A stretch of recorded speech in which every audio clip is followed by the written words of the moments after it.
Hello, ഏവർക്കും ഒരു പുതിയ വീഡിയോയിലോട്ട് സ്വാഗതം. അപ്പം ഞാൻ ഈ ചാനലിൽ വീഡിയോ ചെയ്തിട്ട് കുറേ ദിവസങ്ങളായി, സമയം കിട്ടുന്നില്ല, അതുകൊണ്ടാണ്.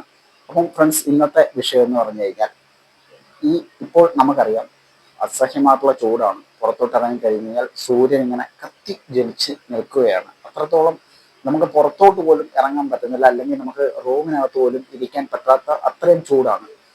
ഓക്കെ, അത് കണക്ക് തന്നെ ഏറ്റവും വലിയൊരു പ്രശ്നമാണ് ഇപ്പോൾ പാമ്പ് എന്ന് പറയുന്നത്. ഓക്കെ, നമ്മളിപ്പം ദിവസേന പത്രങ്ങൾ കൂടിയും അല്ലെങ്കിൽ ന്യൂസുകൾ കൂടിയും നമ്മൾ ദിവസേന കേട്ടോണ്ടിരിക്കുന്ന ഒരു വാർത്തയാണ്. കിടന്നുറങ്ങിക്കൊണ്ടിരിക്കുമ്പോൾ പാമ്പ് കടിക്കുന്നു, അല്ലെങ്കിൽ റൂമിനകത്തോട്ട് പാമ്പ് കയറി വരുന്നു, AC-യിൽ പാമ്പ് വരുന്നു.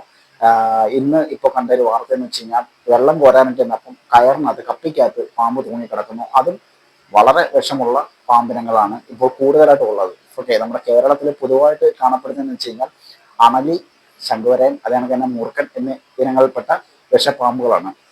ഏറ്റവും ഡേഞ്ചർ ആയിട്ടുള്ള വെനമസ് ആയിട്ടുള്ള പാമ്പുകളാണ് ഇത് മൂന്നെണ്ണവും. അപ്പം ഞാൻ ഇന്ന് പറയാൻ വന്ന വിഷയം വെച്ച് കഴിഞ്ഞാൽ ഈ പാമ്പുകളെ കുറിച്ച് തന്നെയാണ്.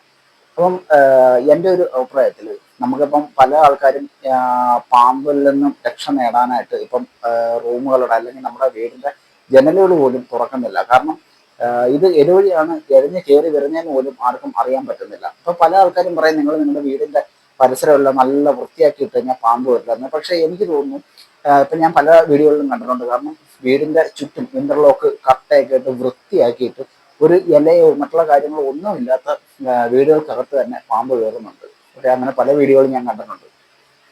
അപ്പം എനിക്ക് തോന്നുന്നു ഈ പാമ്പ് കടിയിൽ നിന്നും അല്ലെങ്കിൽ ഈ പാമ്പിൽ നിന്നും രക്ഷ നേടാനായിട്ട് ഒരു സൊല്യൂഷൻ എന്ന് പറയുന്നത്, നമ്മൾ വീട്ടിൽ പൂച്ച, ഓക്കെ, നമ്മൾ ഇപ്പോഴുള്ള ആൾക്കാരൊക്കെ വിളിക്കുന്ന പൂച്ച സാറിനെ വളർത്തുക എന്നുള്ളത് ഒരു വലിയ നല്ല ഒരു ഉപാധിയായിട്ടാണ് എനിക്ക് തോന്നുന്നത്. കാരണം ഇത് എൻ്റെ ഒരു അനുഭവത്തിൽ നിന്ന് ഞാൻ പറയുന്നതാണ്. കാരണം വീട്ടിൽ വർഷങ്ങളായിട്ട് പൂച്ചകളുണ്ട്. എപ്പോൾ നോക്കിയാലും എങ്ങനെയൊക്കെ നോക്കിയാലും ഒരു 2 പൂച്ചകൾ എപ്പോഴും ഞങ്ങളുടെ വീട്ടിൽ കാണും.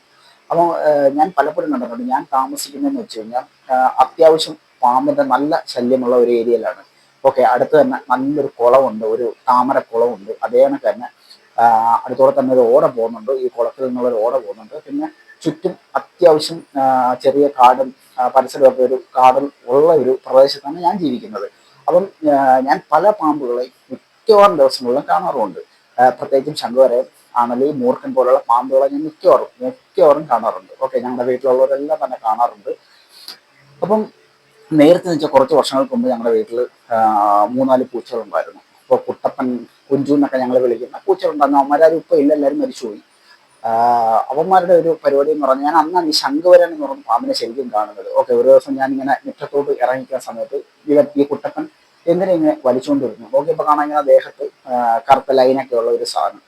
അപ്പം ആള് പകുതിയെ ചത്തിട്ടുള്ളൂ. ഇതിങ്ങനെ കടിച്ചു വലിച്ച് ഇങ്ങനെ മുമ്പിൽ കൊണ്ടിട്ടു. ഞാൻ കുറച്ച് ദൂരം ഒന്ന് മാറി നോക്കിയപ്പോൾ എനിക്ക് മനസ്സിലായി അതാണ് ശംഖുവരൻ. ഓക്കെ, ശംഖുവരൻ എന്ന് പറയുന്നത് വളരെ വെനമസ് ആയിട്ടുള്ള വളരെ ഡേഞ്ചർ ആയിട്ടുള്ള ഒരു പാമ്പാണ്.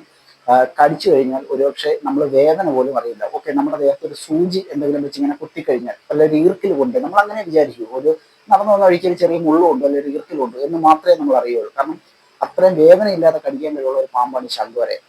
ഓക്കെ, അവനെ കൊണ്ടുവന്ന് കടിച്ച് തീർത്ത് ഇട്ടേക്കുമാണ്. അങ്ങനെ ഒരു 3-4 ശംഖുവരയൻ പാമ്പുകളെ അവൻ കൊണ്ടിട്ട് കൊന്നിരിക്കുന്ന ഞാൻ കണ്ടിട്ടുണ്ട്. അതേ കണക്ക് തന്നെ അണലിയെ കുറിച്ച് നമുക്ക് എല്ലാവർക്കും അറിയാം. കരിയിലയുടെ കളറാണ്. നമുക്ക് കണ്ടാൽ അവൻ കരിയില അടക്കുന്ന ഭാഗത്തോടൊപ്പം നമുക്ക് തിരിച്ചറിയാൻ പോലും പറ്റില്ല. അത്രയും ഡേഞ്ചർ ആയിട്ടുള്ള ഒരു പാമ്പാണ് അണലി എന്ന് പറയുന്നത്. ഇപ്പം പറയുന്ന പോലെ തന്നെ 360 ഡിഗ്രിയിലൊക്കെ കറങ്ങി കൊത്തും. അതൊക്കെ അല്പം അതിശക്തിയെ കളർത്തി പറയുന്നതാണ്. അങ്ങനെയൊന്നും 360 ഡിഗ്രിയിലൊന്നും കറങ്ങി കൊത്തുന്ന പാമ്പല്ല അണലി എന്ന് പറയുന്നത്. ഓക്കെ, അല്ലെങ്കിൽ കറങ്ങി കടിക്കുന്ന ഒരു പാമ്പല്ല അണലി. അതൊക്കെ നമ്മളല്പം ഇത് പറയുന്നതാണ്. ആ അണലിയെ പോലും അടിച്ച് പദം വരുത്താൻ കഴിവുള്ള ഒരു ജീവിയാണ് പൂച്ച. അവൻ അത്ര നിസാരക്കാരനല്ല, അല്ലെങ്കിൽ പൂച്ച സാറ്. ഓക്കെ, എൻ്റെ ഒരു അഭിപ്രായത്തിൽ വളരെയേറെ ഒബ്സർവേഷനും ജാഗ്രതയുള്ള ഒരു ജീവിയാണ് പൂച്ച എന്ന് പറയുന്നത്.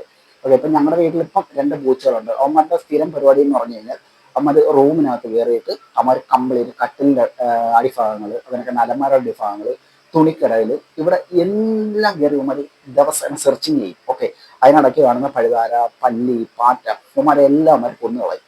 ഓക്കെ, അപ്പം തന്നെ നമുക്ക് മനസ്സിലാക്കാം. കാരണം അവിടെ എവിടെയെങ്കിലും ഒരു പാമ്പിൻ്റെ ഒരു അനക്കം കണ്ടു കഴിഞ്ഞാൽ അവന്മാരുടെ കഞ്ഞി പദം വരുത്തും. പിന്നെ നിങ്ങൾ പ്രത്യേകം പൂച്ചകളെ വളർത്തുന്ന ഒരു കാര്യം പ്രത്യേകം ശ്രദ്ധിക്കുക. ഇവന്മാരെ അകത്ത് കയറ്റി വളർത്തുന്നവരാണെന്നുണ്ടെങ്കിൽ പ്രത്യേകിച്ച് ശ്രദ്ധിക്കേണ്ട ഒരു കാര്യം എന്ന് വെച്ചാൽ, ഇവന്മാർക്ക് ഒരു സ്വഭാവം ഉണ്ടെന്ന് വെച്ചാൽ, ഇവന്മാർ പകുതി കൊന്നതിന് ശേഷം എന്ന് വെച്ചാൽ, അല്ലെങ്കിൽ പകുതി ജീവൻ എടുത്തിട്ട് ഒരു പകുതി ജീവനോടുകൂടിയാണ് ഇവന്മാർ ഈ പാമ്പുകളെ വലിച്ച് ചിലപ്പോൾ നമ്മുടെ റൂമിനകത്തോട്ട് കൊണ്ടുവരാനുള്ള ഒരു സാധ്യത വളരെ കൂടുതലാണ്. ഓക്കെ, ജനൽ വഴിയൊക്കെ അവന്മാർ വലിച്ചെടുത്തുകൊണ്ടുള്ള ഒരു സാധ്യത വളരെ കൂടുതലാണ്. അപ്പോൾ അവന്മാർ ചിലപ്പോൾ നമ്മൾ ഉറങ്ങുന്ന കട്ടിലൊക്കെ ഇങ്ങനെ കൊണ്ടുവെക്കാനുള്ള സാധ്യത. അപ്പോൾ പകുതി ജീവൻ കാണും ഈ പാമ്പുകൾക്ക്. ചിലപ്പോൾ അത് നമ്മളെ ആക്രമിക്കാനുള്ള ഒരു സാധ്യതയുണ്ട്. അപ്പോൾ അത് വീട്ടിലൊക്കെ പൂച്ചയെ കയറ്റി വളർത്തുന്നവരാണെങ്കിൽ പ്രത്യേകം ശ്രദ്ധിക്കുക. കുട്ടികളൊക്കെ ഉള്ള വീടുകളാണെങ്കിൽ പ്രത്യേകം ശ്രദ്ധിക്കുക. ഇവന്മാർക്ക് അങ്ങനെ ഒരു സ്വഭാവമുണ്ട്. അതേപോലെ തന്നെ ഞാൻ പറഞ്ഞ കണക്ക് തന്നെ അതീവ ജാഗ്രതയുള്ള വളരെ അഗ്രസീവ് ആയിട്ടുള്ള ഒരു ജീവിയാണ് പൂച്ച. തീർച്ചയായിട്ടും നിങ്ങൾക്ക് പൂച്ചയെ വളർത്തിക്കഴിഞ്ഞാൽ ഈ പാമ്പിന്റെ ശല്യത്തിൽ നിന്ന് നിങ്ങൾക്ക് രക്ഷ നേടുവാനായിട്ട് പറ്റുന്നതായിരിക്കും. പ്രത്യേകിച്ചും കുട്ടികളൊക്കെ ഉള്ള വീട്ടിൽ പൂച്ചയെ വളർത്തുക. അതേപോലെ തന്നെ പൂച്ചയെ കുട്ടികളൊക്കെ ഉണ്ടെന്നുണ്ടെങ്കിൽ മാന്താനൊന്നും സമ്മതിക്കരുത്. ഓക്കെ, അതും കൂടെ ശ്രദ്ധിച്ചോളൂ. പക്ഷേ പൂച്ച നിങ്ങൾക്ക് ഒരു നല്ല സെക്യൂരിറ്റി ഗാർഡിന്റെ ഗുണം തന്നെ ചെയ്യും. പ്രത്യേകിച്ചും ഈ പാമ്പ് അല്ലെ ഉരകവർഗത്തിൽ നിന്ന് നിങ്ങളെ രക്ഷ നേടാനായിട്ട് സഹായിക്കുന്ന ഒരു അടിപൊളി ജീവിയാണ്. ഞാനിപ്പോൾ പറഞ്ഞുകൊണ്ടിരിക്കുമ്പോൾ തന്നെ താണ്ടെ അവൻ വന്നിട്ടുണ്ട്, നിങ്ങളുടെ കുഞ്ചു പറ. കാരണം അവൻ അടുത്ത സെർച്ചിങ്ങിന് വന്നതാണ്. ഓക്കെ, ഈ ഒരു സമയമാകുമ്പോൾ അവൻ വരും. അവൻ കട്ടിലിന്റെ കീഴിലെല്ലാം കയറി അവൻ പരിശോധിച്ചിട്ടാണ് പോകുന്നത്. അതുകൊണ്ട് എനിക്ക് വിശ്വസിച്ച് എന്നെ ഓർമ്മ ഞങ്ങൾ ഉറങ്ങുന്നുണ്ട്. ഓക്കെ, എനിക്ക് യാതൊരു ഭയവും ഇല്ല. കാരണം അവന്മാരുടെ ഒരു നോട്ടം ഈ വീടിന് 4 വശത്തും ഉണ്ടെന്നുള്ള ഒരു കാര്യം, ഒരു പൂർണ്ണ ബോധ്യം നമുക്കുണ്ട്. കാരണം അത്രയ്ക്കും ടാലന്റാണ്, അല്ലെങ്കിൽ അത്രയ്ക്കും ഓറയുള്ള ഒരു ജീവിയാണ് ഈ പൂച്ച എന്ന് പറയുന്നത്. നിങ്ങൾക്ക് 100% വിശ്വസിക്കാൻ പറ്റുന്ന ഒരു ജീവിയാണ്, പ്രത്യേകിച്ച് പാമ്പിൽ നിന്ന് രക്ഷ നേടുവാനായിട്ട്. ഓക്കെ, ഞാൻ ആ വീഡിയോ എടുത്തുകൊണ്ടിരുന്നപ്പോൾ തന്നെ അവൻ എൻ്റെ അടുത്ത് വന്നിട്ടുണ്ട്. സുന്ദരനാണ്, വളരെ ബുദ്ധിമാനുമാണ്. ഓക്കെ, എന്തിനേയും അറ്റാക്ക് ചെയ്യുന്നതാണ് അവൻ. ഓക്കെ ഫ്രണ്ട്സ്, അപ്പം ഇത് പറയാനായിട്ടാണ് ഇന്ന് വീഡിയോ എടുത്തത്. അപ്പം നിങ്ങൾ പൂച്ചകൾക്ക് ആഹാരം കൊടുക്കുക. പൂച്ചകളെ വീട്ടിനകത്തിട്ട് വളർത്താൻ താല്പര്യമില്ലാത്തവർ, ഈ നാടൻ പൂച്ചകളുടെ കാര്യമാണ് ഞാൻ പറഞ്ഞത് കേട്ടോ. നമ്മൾ പേർഷ്യൻ ക്യാറ്റ്സിനൊന്നും ഈ ഒരു ഗുണമൊന്നുമില്ല.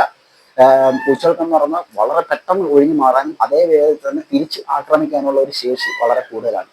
അപ്പം നിങ്ങൾ തീർച്ചയായിട്ടും വീട്ടിനകത്ത് വളർത്താൻ താല്പര്യമില്ലാത്തവർക്ക് അവർക്ക് പുറത്തെങ്കിലും അവർക്ക് ആഹാരം കൊടുത്ത് അവരെ സംരക്ഷിക്കുക. അവർ നിങ്ങൾക്ക് വളരെയേറെ ഉപകാരം മാത്രമേ ചെയ്യൂ. ഓക്കെ, അപ്പം അടുത്ത വീഡിയോ കാണുന്നവരെ ബൈ.